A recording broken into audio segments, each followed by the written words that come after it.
We are live. Welcome to the 6th episode of the MMAngst Podcast. I am your host once again, Ben Cohn. Joining me again, Bilal decided to show up.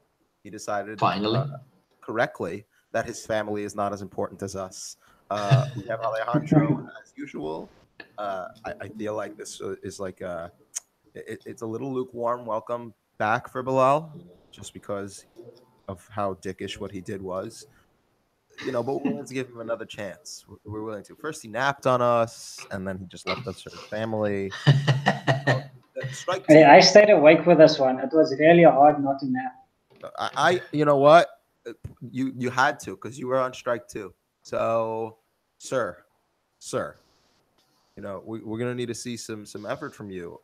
Management is on my ass, and we can't keep making excuses for you. So stick around, you dick. Anyway, hell of an intro. I'm gonna contact HR after that. He said ass, so you have a solid case just because he said ass. Well, I am HR, and you don't have anything going for you right now. So we're going to be discussing UFC 231. I would say that it was a very successful card. We had a main card that had 4 out of 5 fights be exciting, I would say, and the rest of the card only had a couple of slow moments. Overall, bunch of finishes. About half the fights ended in finishes, and the other ones were wars. So, or technical dismantling. We're gonna work under the central theme here of I'll let Alejandro explain it because it was his call. So I'll give him credit there. Basically, how much technical awareness can either benefit you or affect you negatively in a fight. That's pretty much it.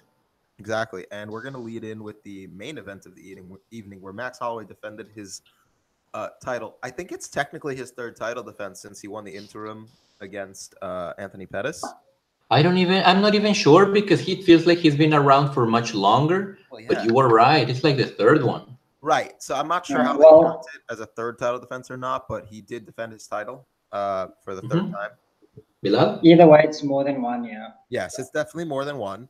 Apparently, he's already the greatest of all time. Fuck you, Joe Rogan and Paul Felder.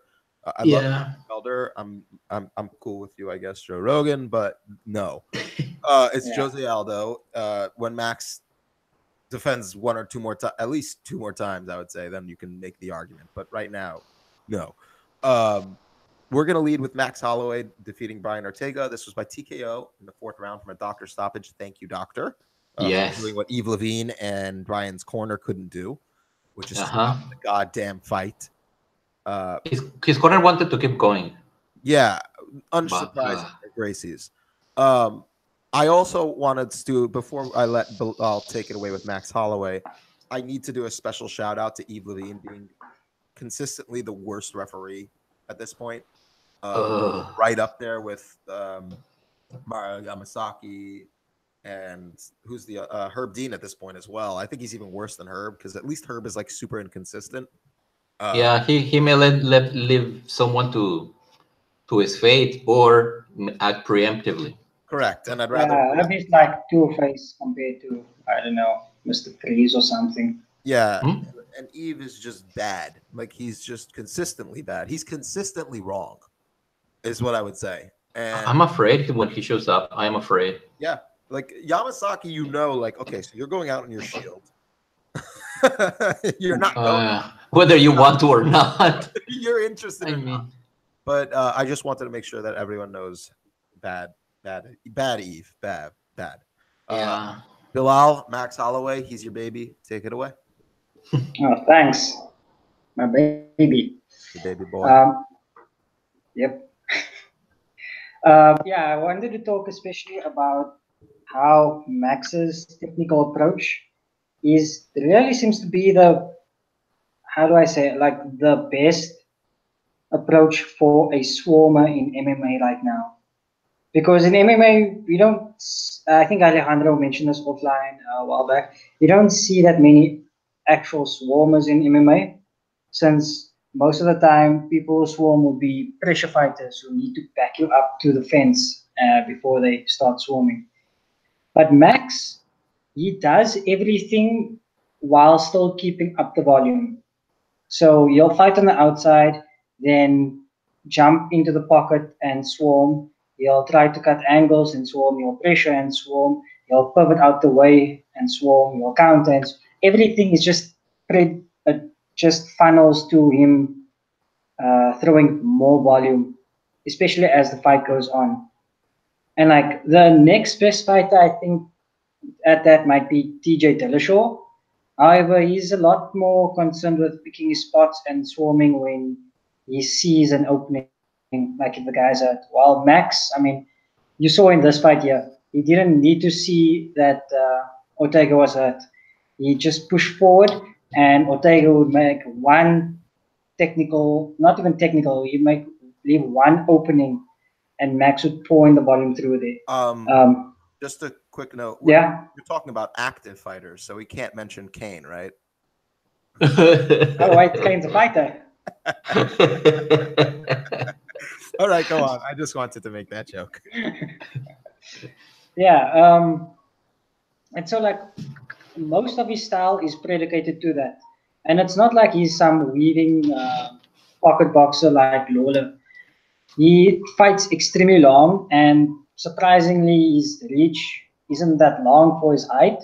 But the fact that he's aware of whatever his opponent and he does, he's able to make the most of his reach.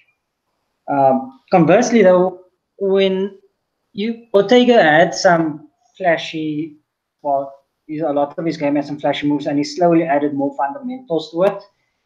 But you see, he doesn't quite yet have as deep an understanding of drawbacks to whatever he does. So, like, you'll do that sort of Philly shell, roll back to roll with an oncoming punch, and then Max would hit into the body, because when you bring your shoulder and arm up and roll that way, you leave your body exposed. Then Max would triple up on the jab, and Ortega would roll back again. And after the initial roll, and Max stepping while he's jabbing, Max would be in range, while Ortega sort of, his head's on the furthest point it can be, and you wouldn't be able to roll back at that point. And just those sort of small bits of, Ortega wasn't bad technique-wise, but that small bits of actually understanding the drawbacks of what your opponent is doing, or what you are doing, really shown through, because, I mean, Max started picking that up in the first round, and towards the second, you could see the fight just snowball out of Ortega's control and into Max's. And again, it's not like there are that many good swarmers in MMA, but the way Max is able to transition between pressure fighting on the outside, and counters, it's really, while keeping up the volume, I don't think there's anyone like him at all at this point. So, over to you, Ben. Ben? Well, I would say over to Alejandro, actually, because to talk about Ortega. Yeah, I agree. Oh, yeah. I agree. Alejandro's baby. Yes, just like always. Yeah, I agree with everything you said. I also wanted to add that I was really pleasantly surprised, or mostly reminded at how well Holloway can, first of all, translate around the cage, but also his activity, how he can constantly zoom in on the half beat and just do work. And his accuracy is off the charts also. Like, it was very, very impressive to watch him do that, and how consistent he was. And I was also impressed with Ortega to the extent that he actually came alive in the third round and did much, even though he lost it, he did much better than in the previous first two rounds, because he had accrued so much information about Max's timing. But And also his disregard for his own personal safety was there mostly because I don't think that he has the technical awareness of danger that would allow him to just freeze and protect himself. At the same time, that same technical awareness that wasn't there placed him in a lot of situations that in the end ended up led to his eventual crumbling at the end of the first round, which I think he would have, you know, uh, gone out and fight in the first round, but I don't think it was necessary anymore. And I'm happy with the doctor. I mean, I don't really have much to add other than what Bilal said, but I'm also really strangely confused about Max in the sense that it appears that he's been so much longer in there than he has. I mean, people are already saying he's the best ever, maybe from a technical standpoint, but he still has a little bit to go, I think. I mean, Take it up. Yeah. No, it's just I think the best over thing is hyperbole, just because of like, oh, he beat Jose Aldo twice, so he must be the best ever. But like, it's the same thing with Weidman. Weidman beat Silva twice, then he defended the title 3 times. Everyone's like, okay, he's already the best ever, but then he started losing, and I'm not expecting Max to just start losing, but like his resume is, aside from Aldo and Ortega and Pettis as well, but I don't think Pettis puts him over. It's like Ricardo Lamas is among his top 5 wins. Like he's got Jeremy Stevens and Charles Oliveira and Cub Swanson. Like, these aren't wins that put you over Aldo. His wins that put him over Aldo are Aldo, and Ortega is at least, I would say, on par with some of Aldo's better wins. But Pettis, Lamas, Stevens, like, they're not putting him over. So I want to put it right now. Jose Aldo's record is untouchable. Period. Yeah, Holloway agrees, actually. Yeah, Holloway agrees. Well, I mean, he's kind of a humble dude, so I'm not surprised by that. But it is what it is. With regards to the actual fight itself, I think it's clear that, like, just to sum up everything, I guess it's clear where Ortega's limits are at this stage in his career. I don't know about that, but I agree that his limits right now are what we saw. What I mean, I mean literally for right now. I'm not saying his limits as a fighter. He's been okay. He has been fighting for 8 years, so he's not a prospect. He is a finished product. He is in his prime.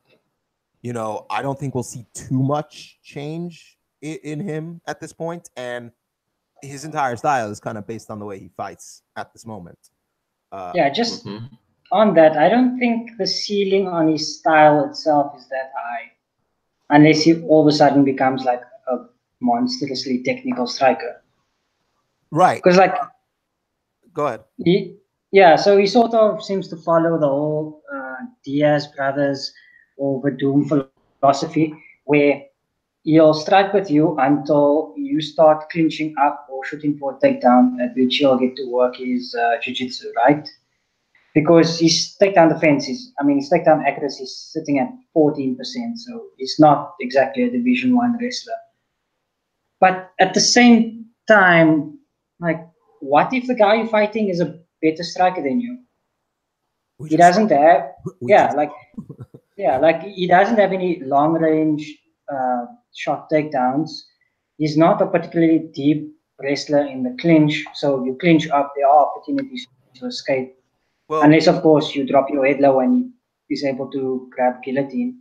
But that's one really specific scenario. Well, there's also whereas if he's actually fought, virtually everyone he's fought is a better striker than him, I guess, from a technical standpoint. It's just that his pressure was able to get to them, and not typical pressure that we think of, like the mental pressure of what he was doing was getting to them, where he's sneaking shots. He was doing it in the first round for a little bit until Holloway figured out his timing and was able to mess him up for the end of the first round through the second round and the beginning of the third, I would say. We were like, in the beginning of the first round, you would see like Holloway's landing and winning those exchanges, and Ortega's just trying to land like these little sneak shots. And everyone else he's fought, Cub, Frankie, all of them were getting nervous from them and felt the need to either clinch or they got too close. It's one of those things where they were actually thrown off by them, while Holloway was just like, yeah, I'm going to keep hitting you in the face. Yeah. But I mean, look at how Moicano performed against Ortega, because he was winning that fight, and it looked like he tried going for a takedown just to kind of coast until the end, because it came towards the end of the entire fight. But again, what if, someone looks at those fights? Obviously, the person would have to be a better long-range striker than him, and goes, you know what? I am just going to range strike. Well, the thing is that Ortega did realize okay, I actually need to get him in the clinch myself. I need to actively work to grapple, and everyone else panicked. Max didn't panic, and I said it before. I don't know if I said it in the podcast or if I said it in something else, like some chat or something. Max was never going to panic in the being in a clinch with him. He's just going to defend, and if Ortega takes him down, he's going to defend the way he normally does, because that's just the Max's mentality. Cub Swanson looked like he was shitting bricks the second he clinched up.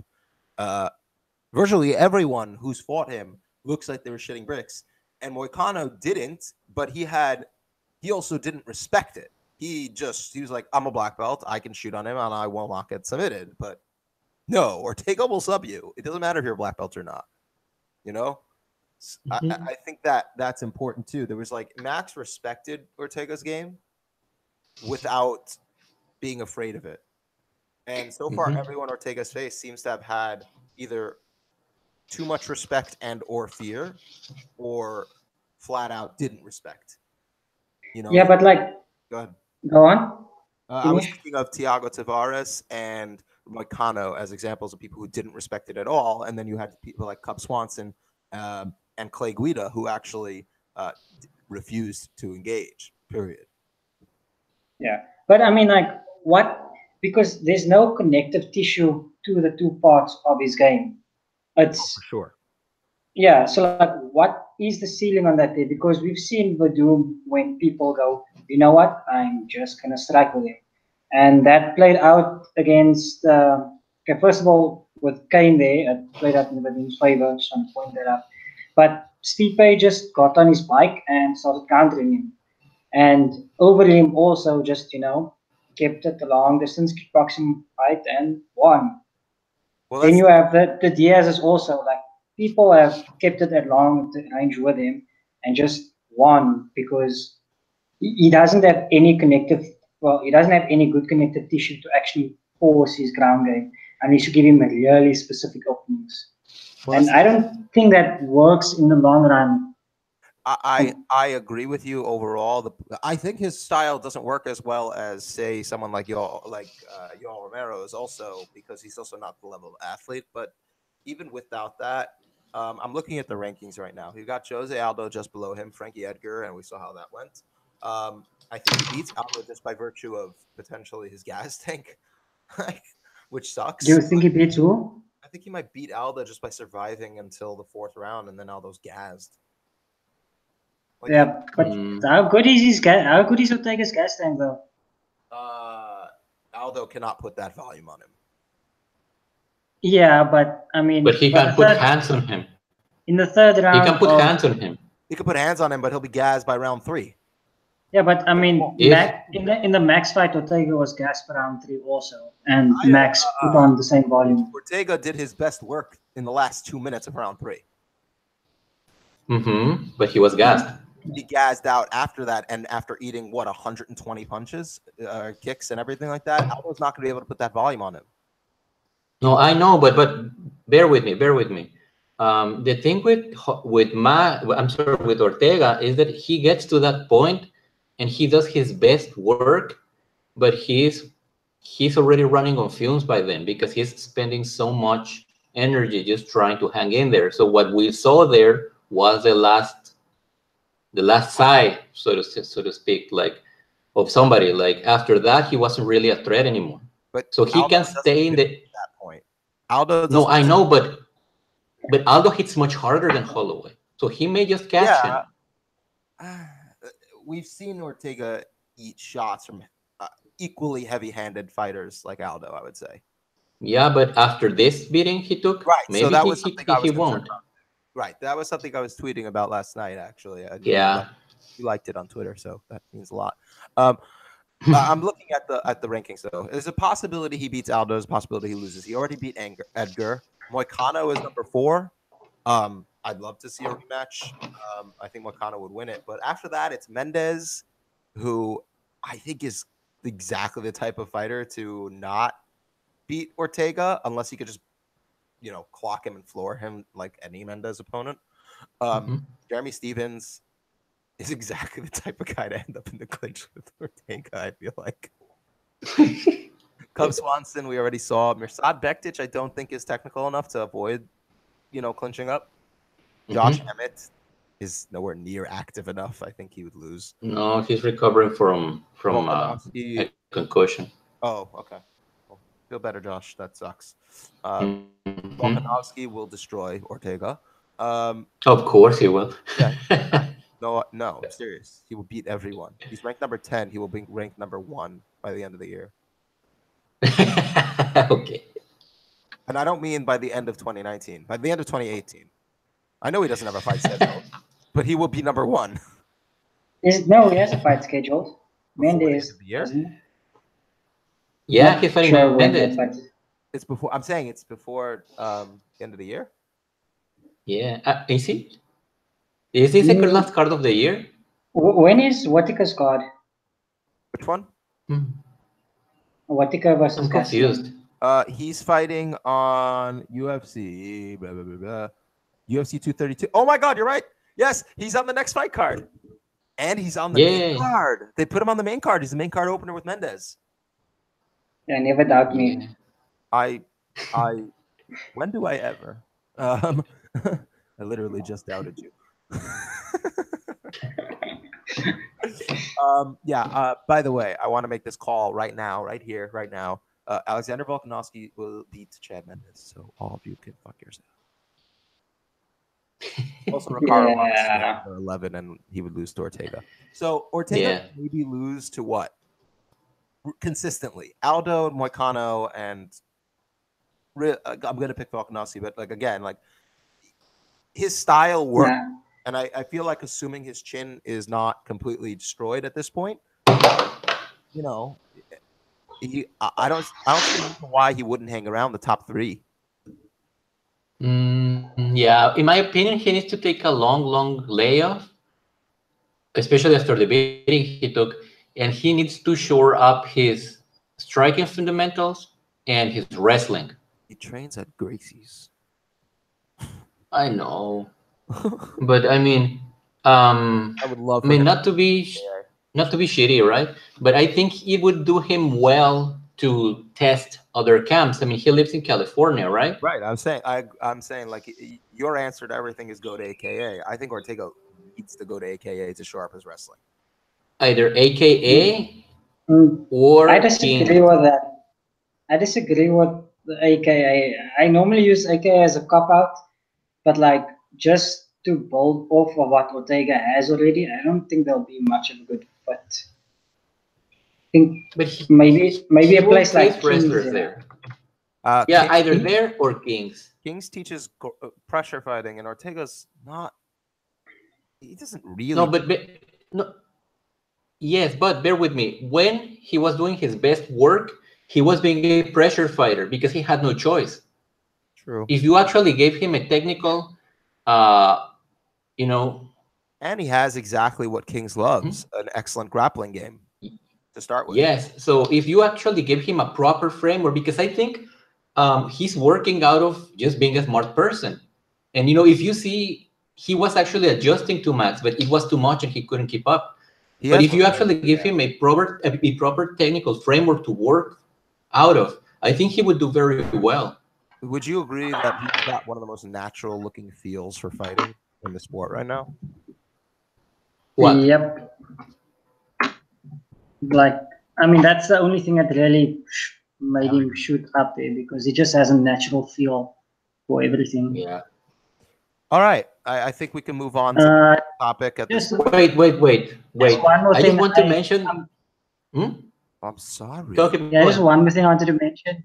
I think Ortega of Black House also, but which kind of fits his style also, because I was thinking most Black House fighters seem to be like boxing and BJJ.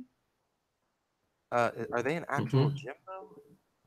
No, I don't think they are actually. I think they're an affiliation mostly. I think they're an affiliation. Yeah, but I mean, but all the fighters, they seem to have similar games in a way. Yeah, but they're all very, very odd. I don't know. They're like Hammer House. Do you remember Hammer House? Yeah. Yeah, kind of like that. Also, I wanted to mention something Bilal said yesterday. That Brian Ortega looks like a Wall Street broke. Like a Wall Street bro. Wall Street bro Jesus. Yes. Yeah. He kind of has the look. If you put him in a suit, he has the look. Yeah, he does. I think it's we can end this segment. Nice little transition into the co-main event where Alejandro's going to gush a little bit about Valentina Shevchenko. Not a little bit. He may propose to Valentina in this podcast. So I love her forehead. What? She has a nice forehead. That's enough. All I need. Okay. No, look, if you actually wanted, look, she's kind of a douche a little bit. So, yeah. But she's actually.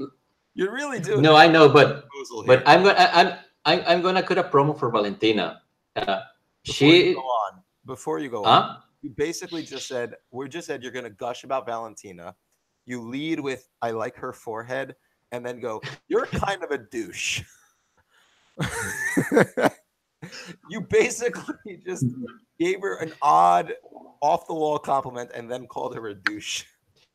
No, but look, man, like watch her post-fight interviews. Like she can't stop talking about Nico Montano for some reason. Like she's so condescending. Well, you know, it's because it's the money fight. Yeah. No, like see, that's my point. Why go there? Like I understand that you're hyper competitive, but like that borders on like this weird bro-y behavior. Like he has to be alpha or something. Where's she from? Anyways, Kyrgyzstan. Okay, makes sense. And No, well, she's an ethnic Russian from Kyrgyzstan. Oh yeah. Ethnic Russian from Kyrgyzstan who grew up in Peru. Yeah. Yeah. Okay, yeah. I mean, no, actually, she's interesting because she's a painter, she's a dancer, she's a fighter, obviously. She likes shooting things. Like she's a really properly put together person. That's the only thing, like that. If you were to criticize her in something, is that weird douchiness that sometimes creeps in. Fair, I guess. Her sister isn't like that. But anyways, as far as fighting is concerned, she's amazing. She did exactly what I said she would do, exactly to the T, and just dominated the fight. Boring. Are you talking about the stay boring thing? You're talking about staying boring. That's well, yeah. That is the type of fight that is interesting and kind of exciting and fun to watch in the moment, but on rewatch you would be like, yeah, but that was mostly because of Joanna, because Joanna pushed her. But if I think Valentina came out trying to make most of the openings she saw because she can afford to take a little bit more damage, so her temperament was a little bit different. It wasn't like she was like aggressive per se. She was still counter striking, but she actually took more chances, which she could not afford in the higher weight class. But for the most part, that's also because Joanna wanted to put in work, and she made Valentina work. But in the end, she just has her number. That's like 4-0 in their personal tally. So yeah, I mean, I'm just happy. Like I love watching her fight. I love that she's ready to make it a snooze fest, or she can be active. Like now we see that she can be active if she needs to, and if she sees the opponent, which she wasn't really. I mean, she was fighting Holly Holm, Juliana Peña, Amanda Nunes, Sarah Kaufman. Like, she was fighting these people, so she couldn't quite take the same amount of risks. But now that she's more physically on the level with these people, she can actually afford to, and I think the results, well, they speak for themselves pretty much. And also her technical understanding of where to stand. I know I insist a lot of where people stand, but in the case of Shevchenko, because she doesn't move a lot.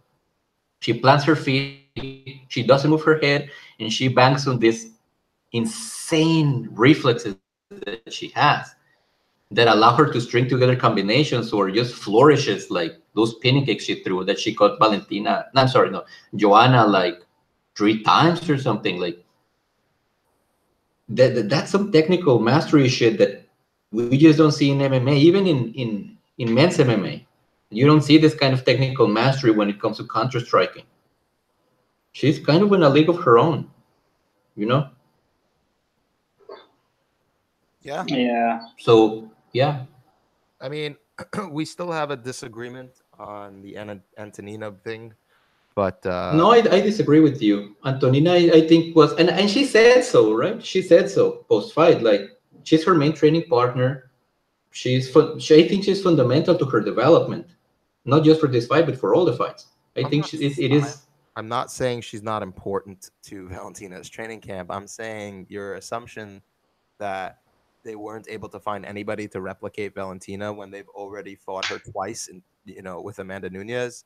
I don't see that. That's all I'm saying. And we saw that Joanna was actually quite well prepared and did acquit herself quite well on the feet. And the biggest issue she had was the complete and utter strength disadvantage that she had and the power disparity. It wasn't anything from a technical.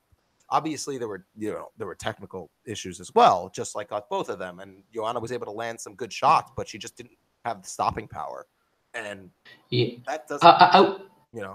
Let me just add something. Like, the Valentina Shevchenko that ATT prepares for was a smaller fighter, right? Mm-hmm. And whomever they put Amanda to work with did good enough that could nullify her in the clinch. She could nullify her in the open space. I would argue that Valentina won most of those exchanges.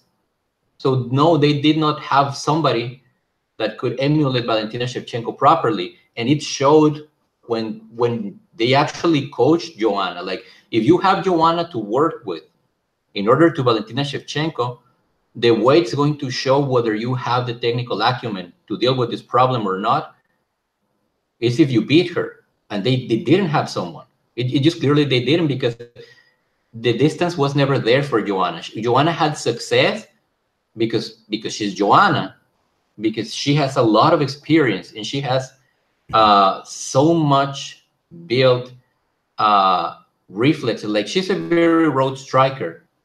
She's working on drills out there. In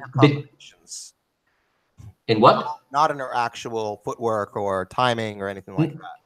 No, road in the sense that she's working out of drills, out of memorized drills and combinations. She's going there, going on muscle memory. Yeah, her combination. Yes. But her defense was never there. Valentina always had her like at the very least like some 60 centimeters away, and she could never close that gap consistently. I have no idea. Why was that? Like, why couldn't she close that gap? Because she just didn't have anybody that could emulate this. I disagree, because the bottom line is this. First of all, in sparring, you're generally not going 100%. So you're not being clocked. I know. You're not getting clocked the same way you're going to get clocked in the fight. When she got clocked real hard for the first time by Shevchenko, you saw like shit.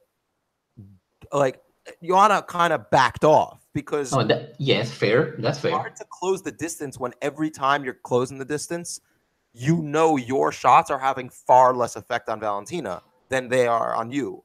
And there were times where when Joanna did close the distance, got inside, landed good strikes, Valentina hit one counter, and that was more damaging than the 2-3 strikes Joanna would have landed. So yes, but that's kind of the story of Joanna's life. That's the story of Joanna's life. It was a technical. No, yes. But Joanna is a volume fighter, and the argument that I am making is that technically she just didn't have the knowledge to close that gap consistently. Like she found. I think she did. It's just that she couldn't because of the power. No, consistently. I'm thinking in aggregate terms. I'm thinking in aggregate terms in that you can have success once, twice, thrice, even 7 times if you will. But if you cannot consistently do the same thing over and over again, we cannot say that you actually can do it. Because when we gauge fights, we do it in general terms, right? In the aggregate. It's not that she didn't have success. She had success. Actually, I think Joanna, it's going to sound, I hope it doesn't come off wrong, but I think she bought the best fight she's ever fought. Like, even though she lost, like we saw more from her. Traj. No, we can get into that in a little bit, but I think this is the best fight she has ever fought because she was actually at a disadvantage. She came back and she adjusted a little bit to the thing Valentina was doing, and in fact, she actually came alive in the 4th round. And by the end of the 3rd and in the beginning of the 4th.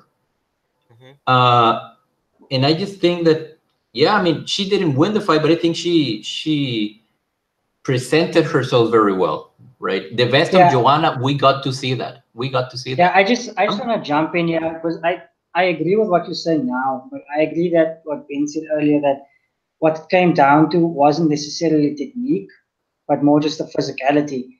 Because, I agree. I mean, Shevchenko has 5 techniques that she normally defaults to, which is the lead leg switch kick, spinning kick, a counter hook, and the straight. I think maybe the snap kick is the 5th one, right? And like you said, Joanna seemed to be adjusting to that thing, and she was able to land really accurate strikes. But every time Shevchenko decided to do something in return. So like if Joanna got too close and Shevchenko clinched up with her, she ragdolled her to the ground.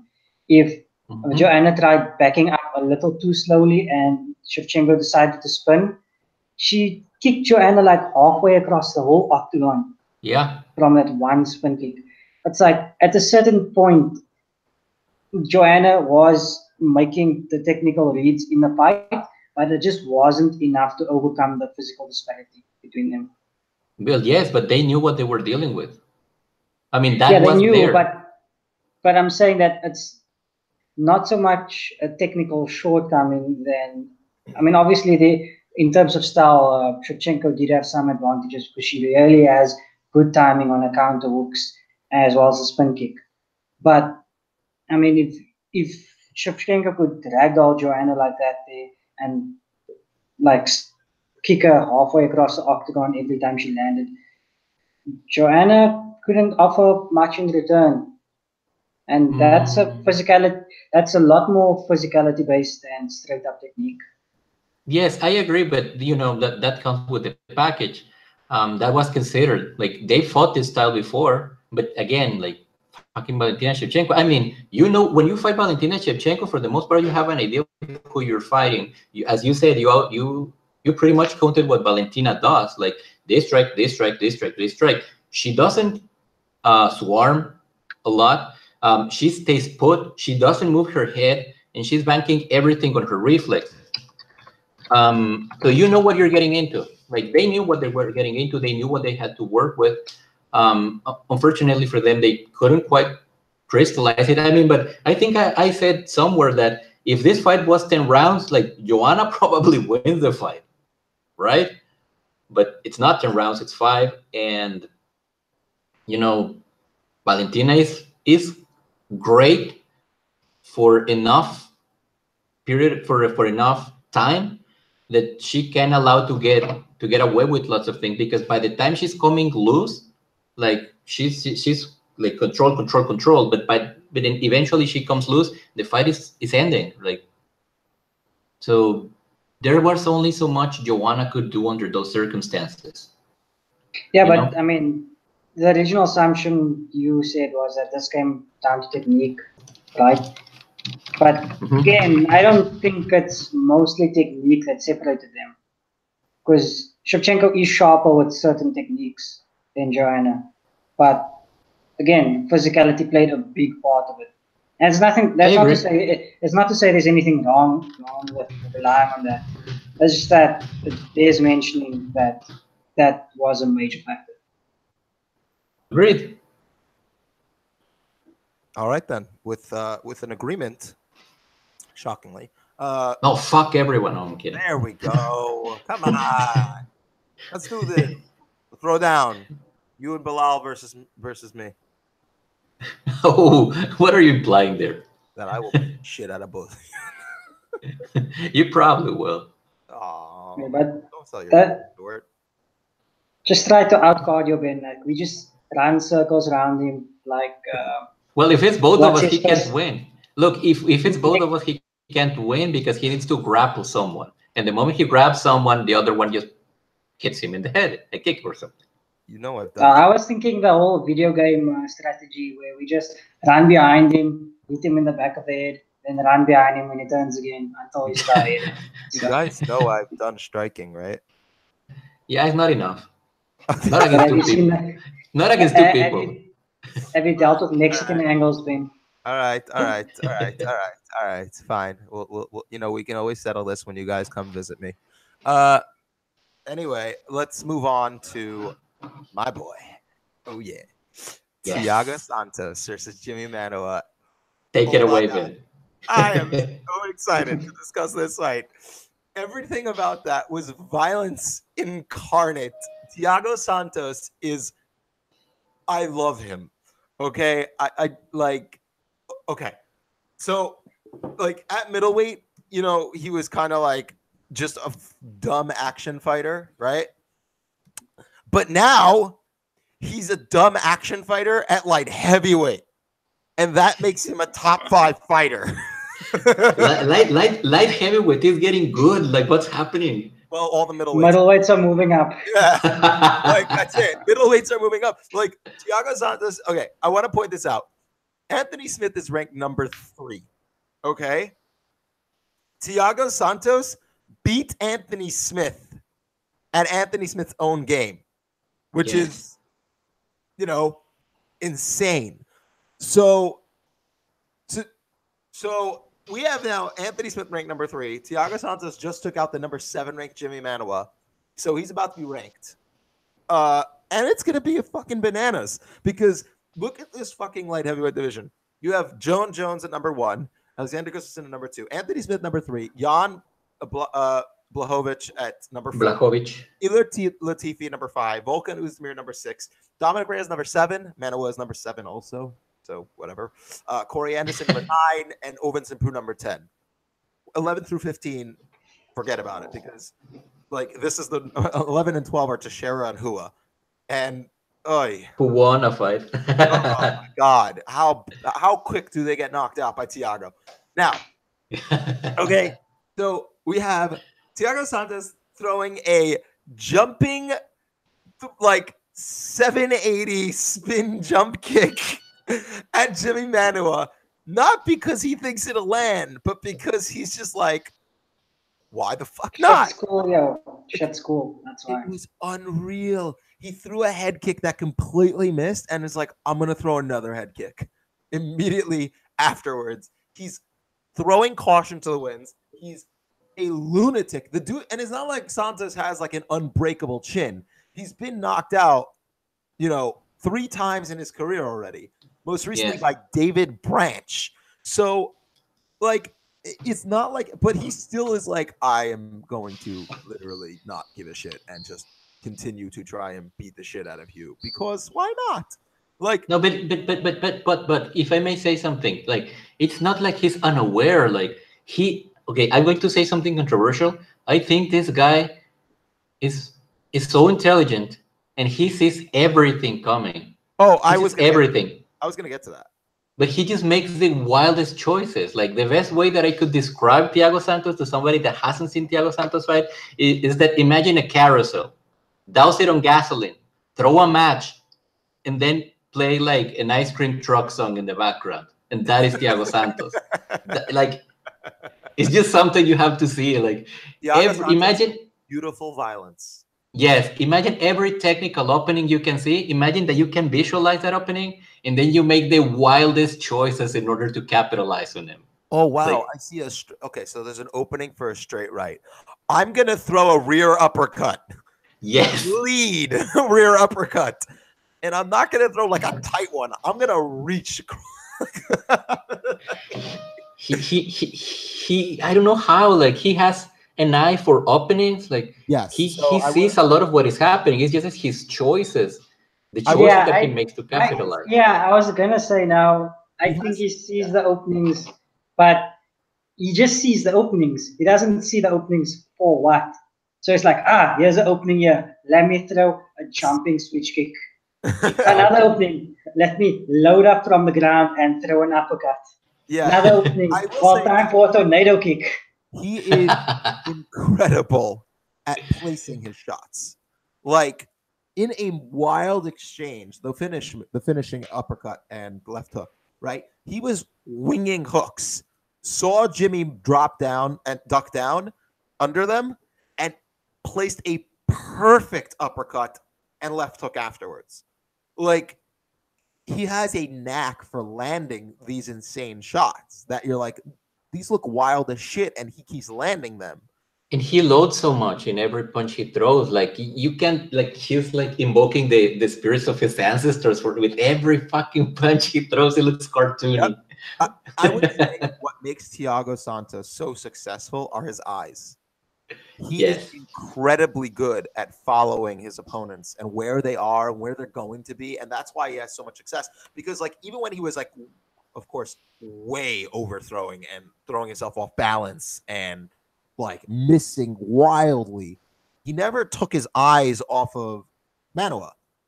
And, and he would, like, oh, I'm way off balance. My back is turned. I see him coming.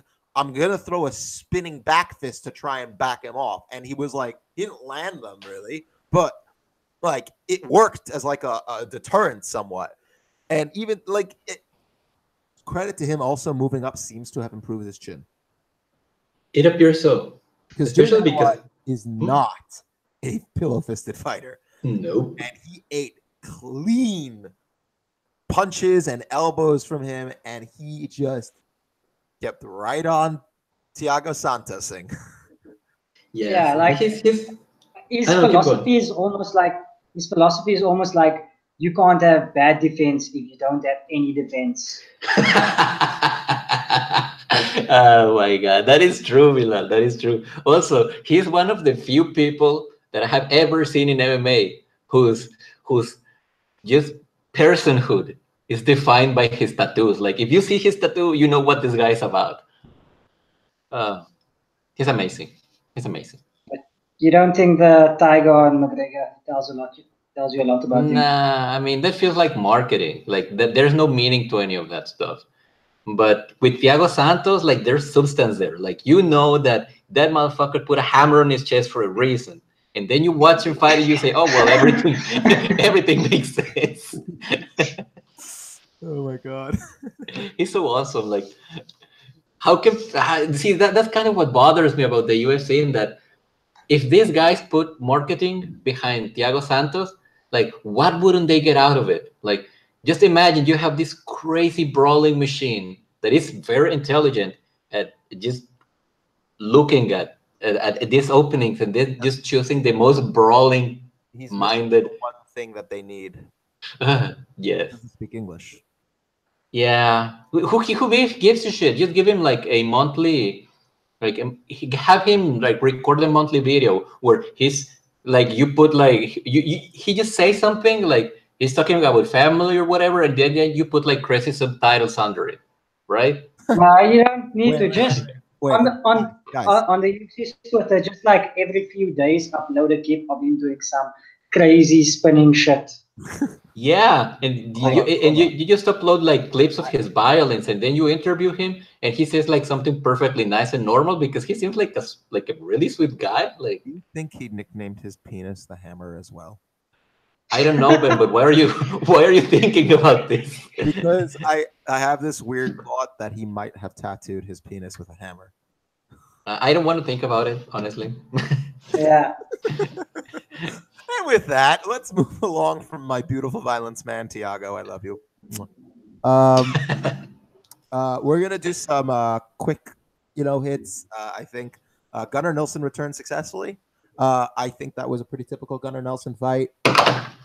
Getting, I think it was a little bit in reverse though. Usually, it's Gunnar dominating the first round and losing after that. This time, it was actually Alex Oliveira winning the first round and losing in the second after his face decided it no longer wanted to keep the blood inside.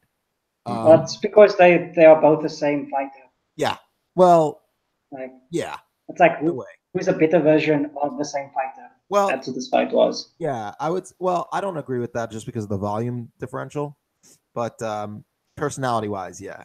No, also personality-wise because you have Gunnar Nelson staring vacantly into another man's soul while Alex Oliveira is, singing in his head and dancing. So, well, no, I was thinking like in terms of the general style. Yeah. Because both of them like eat off the punches thrown at them. Both of them rely on their athleticism to explode forward. Both of them like to counter with the right hand. Yes. Both of them like to take it to the ground. It's just that Nelson's better on the ground. Nelson's better on the ground. Like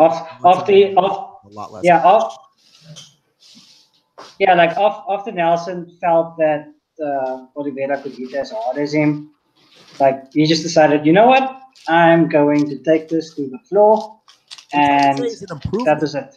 That's an improvement because Gunnar doesn't usually do that. He just decides to take it down usually when he's bored, but he's never really reacted to things on the feet with like power to take him down. No, well, he's used reactive shots before. He's hit reactive shots, but not in out of respect for his opponent's striking. Oh yeah. Alejandro, any comments? I didn't watch the fight. I only watched the highlight. Yeah, I had to leave where I was, and then I was going from one place to another. So I actually missed that fight. All I got to see were pictures of Oliveira's face menstruating. Jesus Christ! I could barely like.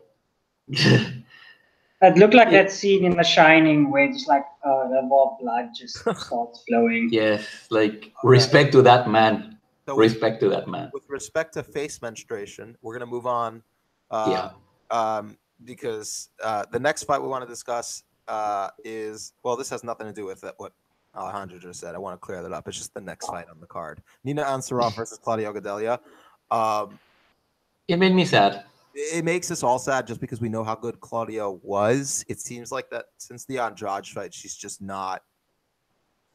Man, like she's just not a fighter, and she needs to either move up or figure something out because. Yes, may I say something? I think it makes me sad because, as you say, we know how good she is, but we have now seen a progressive erosion of her cardio through her as she's been fighting. Like, there's always an argument with her, right? Like, oh, I had a bad knee, or the weight cut, or because you could attribute, or I overtrained, when she fought Joanna the second time, but we can see a clear diminishing in how long she lasts at her peak physical performance throughout her fights. Now, I mentioned, and now it's less than a round. Yeah, I mean, she was the best strawweight fighter in the world for a round. Now it's less than that, and it's concerning, and because as you said, like, we know how much time she puts in this, and we know how good she is in most every facet of the game. Like, in her striking, like, she's actually come. I mean, there are things she has to iron out in there, but her striking technique has come a long way, and you cannot quite see that because she keeps getting into these exchanges that, for whatever reason, sap too much energy out of her. And in my opinion, she would be better served being faster and having better cardio at 125 than having to kill herself to make 115 and not perform at her best. I kind of disagree that she's a better technical fighter right now, though. Not to say that, I mean, she obviously improved a lot of technique, but in the older fights, you see her kind of, pressure forward into the clinch and then try to grind out her opponent from there, Yes. or take it to the ground and get the grappling going, right? Yeah, But talking more like... recently, No, keep going. no, but just listen, like recently you've seen us sharpen up her striking, right? But she doesn't pressure as hard anymore. And she tries to be a lot more defensively sound, which should be a good thing. But in this case, just because she's not kind of, running forward into the clinch, I think it does her a disservice. Because a previous game was very much, strike into the clinch, as I said earlier, and then, either grind out an opponent there or take them down.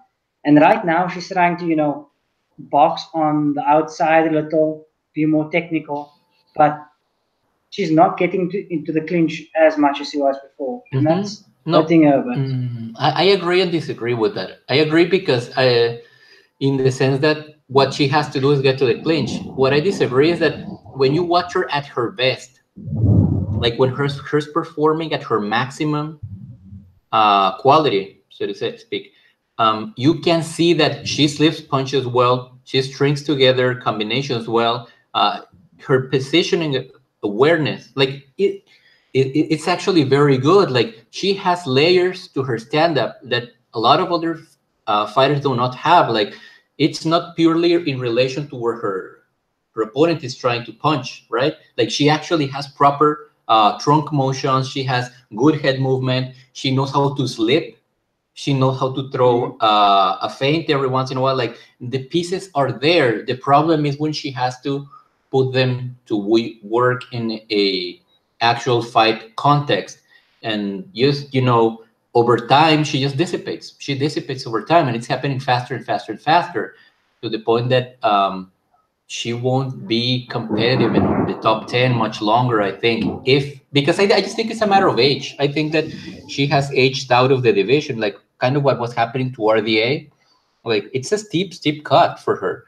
And I worry about her kidneys. Like every time you see, like either they have a bad cut or they have a very disciplined cut, but they do not perform. Like it's not something that is representative of their abilities. I don't disagree that the cardio. I don't disagree that the cardio is starting to decline a bit. But what I'm saying is that the overall structure of a game has been slightly changing after she started moving from camp to camp and getting more technical. And I mean, it's a lot easier to have good relative cardio if you clinching with someone, grinding on them, or taking them to the ground and making them work. As it is to oppose primarily striking with them, in which case striking with a fighter with better cardio, there's no unless you're landing constant body shots, there's no reason for them to last longer than you. I have to disagree with you somewhat, Bilal. First of all, I don't think it's really that her style has been the problem. She, against Courtney Casey, she was just completely outsized physically, and she wasn't really able to get much going, but she also realized she was a better striker, so she just she outlanded her. Her cardio was fine. Karolina Kowalkiewicz, she took her down immediately and subbed her. Jessica Andrade, she got out-grappled.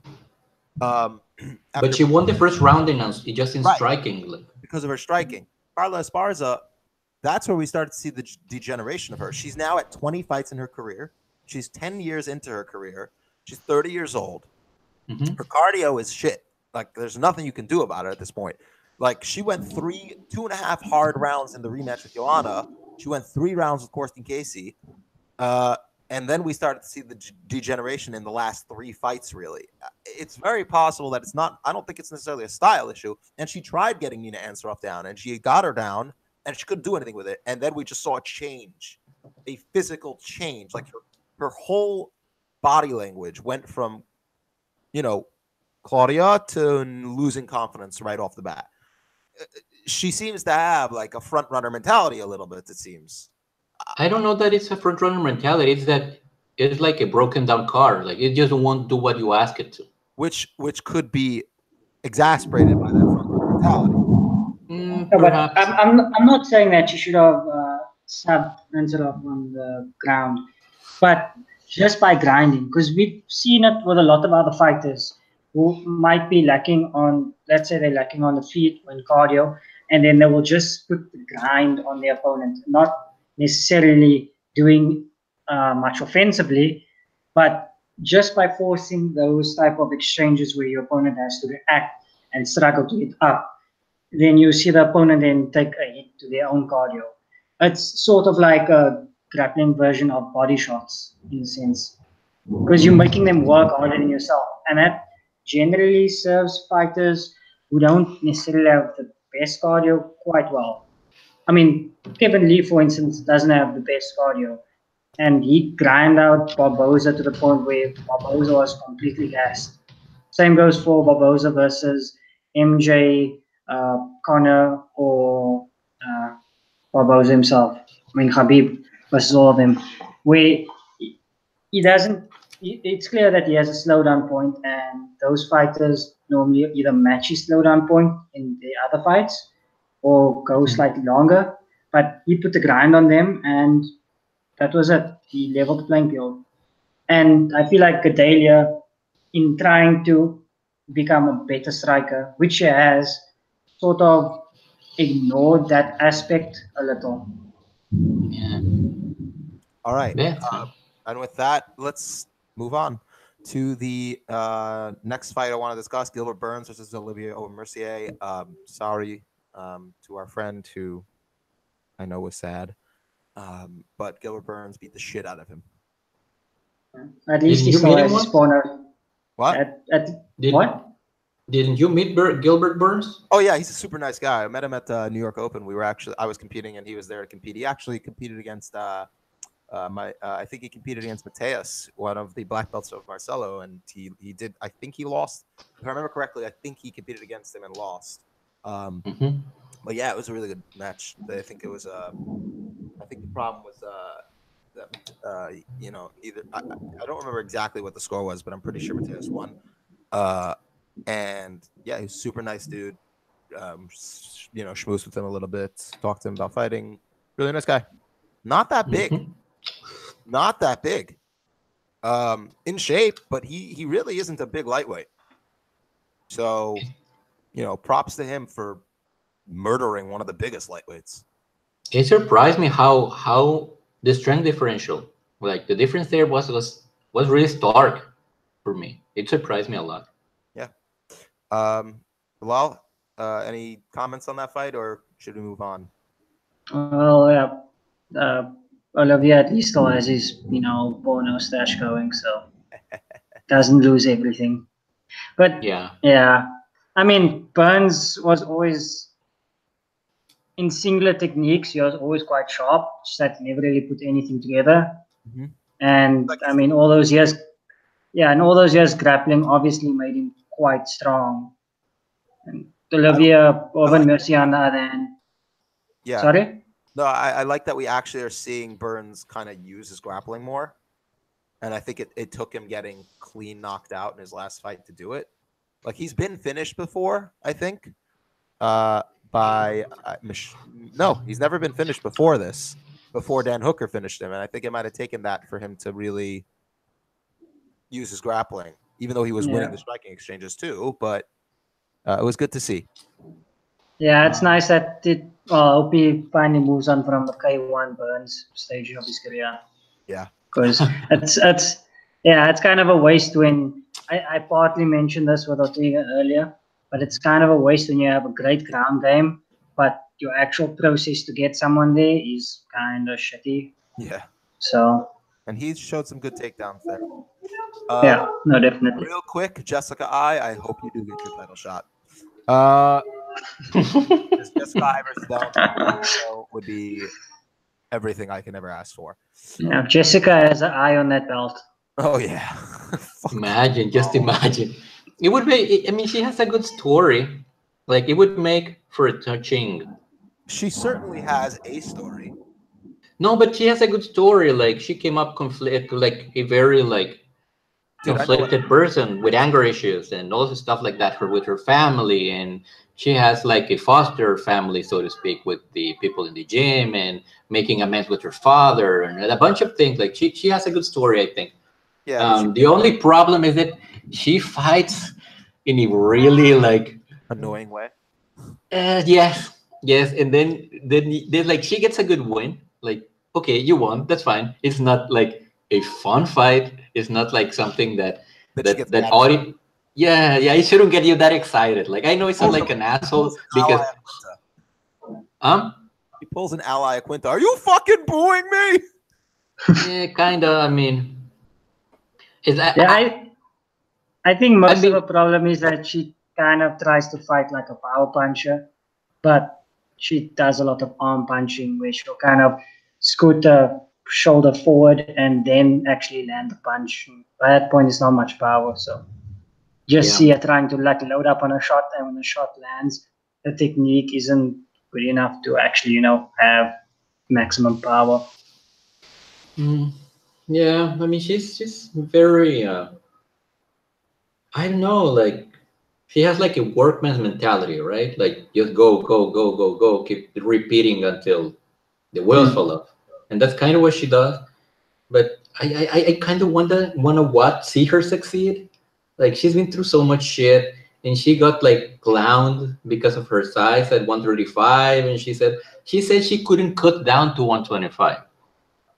I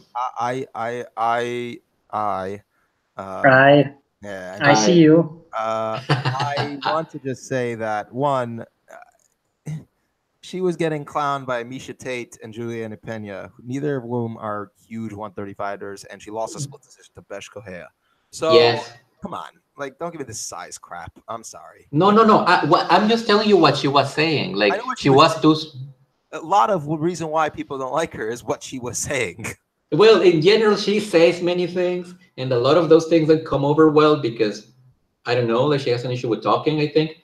Like, she's got I don't know. I don't know. We spend too much time talking about her, though. Okay. Second last thing we're going to talk about. Shout out to Elias Theodoro. I fucking love him. My dude, I'm so happy you got that win. That was really good. Like, watching you take those shots in the second round and then seeing you come back to win that third round. Bravo. It was impressive. It consistently impresses me. Well,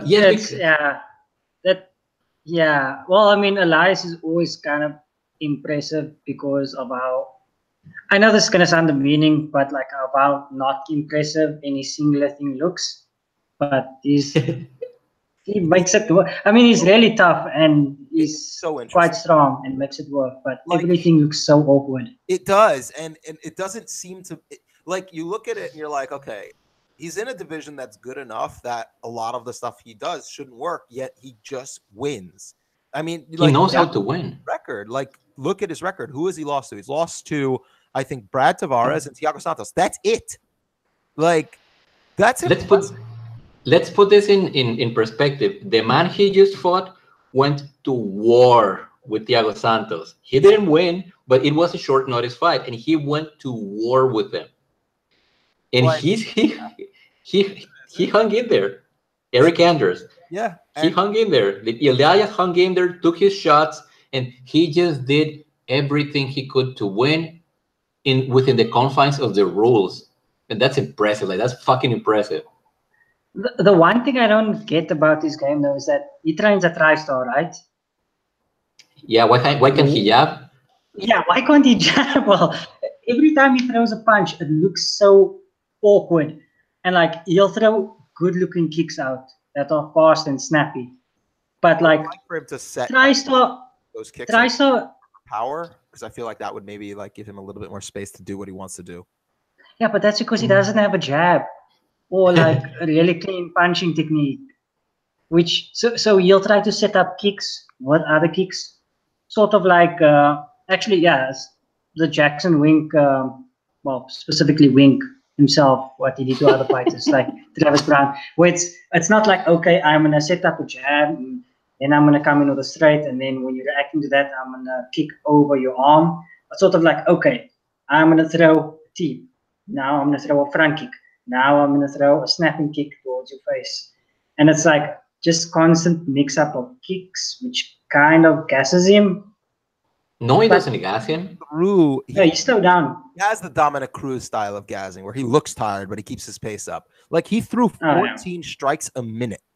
Significant strikes. Yeah. While getting stalked the whole time. And he actually threw the most strikes of the fight. He threw in the third round. A fair point. I suppose I was just going by how he looked. Yeah. He knows how to win.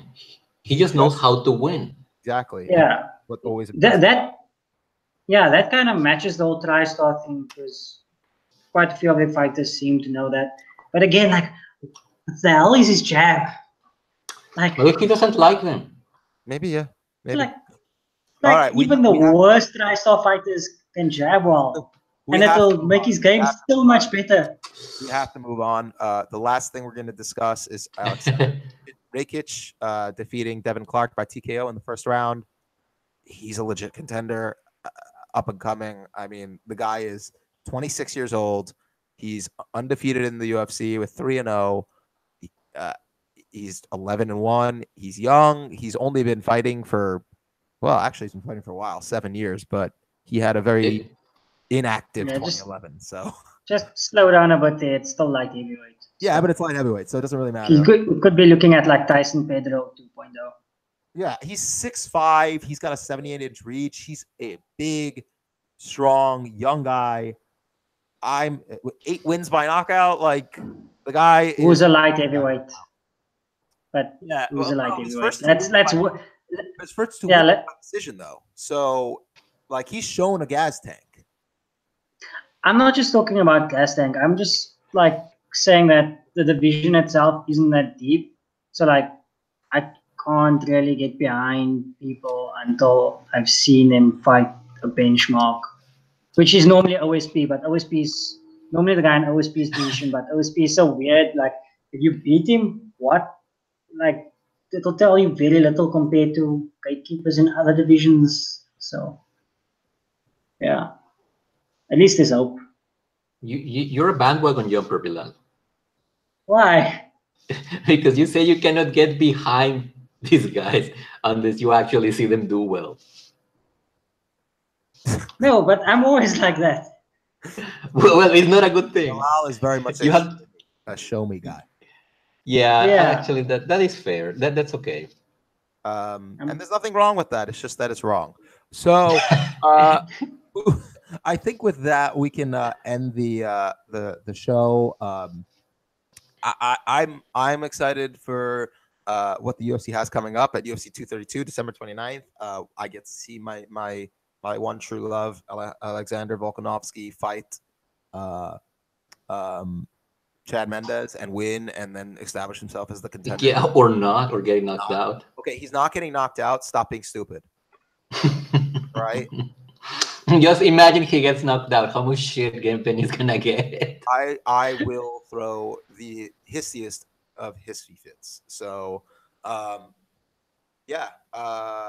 feel like that's it. Alejandro, we're gonna start with you. Anything you'd like to say before we go? No, just a rumination about Claudia Gadelha. Like I wonder what she's going to do now. Like I really, really wonder what she's going to do, because it's not like she can keep moving forward. Like the belt is getting ever farther away from her, and the chances that she has ahead for her are just, I think, move up or fight for the sake of fighting. And I don't know what I like. It's really like you very rarely see fighters enter into this. Well, not rarely, actually, it's quite often. But I do not pay attention to these things very often. But yeah, I mean, it's kind of touching in a way to see somebody get into this situation and see what they do, what she does to get out of it, or if she's just going to shogun it and say, fuck it, I'm just gonna keep competing. So yeah, I mean, it's kind of like she's at a crossroads right now, and I hope she does well. Just that. Bilal, have you heard about Randy Couture's sex tape?